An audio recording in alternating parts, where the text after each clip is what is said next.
শুনতে পেলুম পোস্তা গিয়ে তোমার নাকি মেয়ের বিয়ে। গঙ্গারামকে পাত্র পেলে?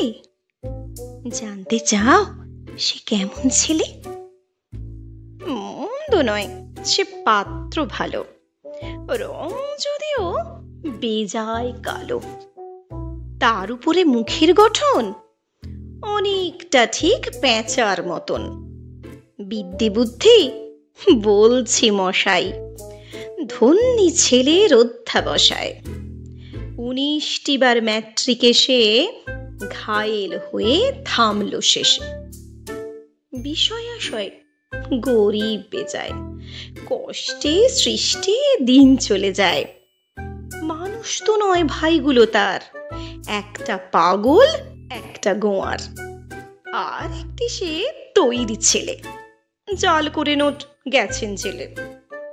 কনিষ্ঠটি তবলা বাজায়, যাত্রা দলে 5 টাকা পায়। গঙ্গারাম তো কেবল ভোগে পিলের জ্বর আর পাণ্ডু রোগে। কিন্তু তারা উচ্চ ঘর, কংসরাজের বংশধর। শ্যামলাহেড়ে বনগ্রামের কি যেন হয় গঙ্গারামের।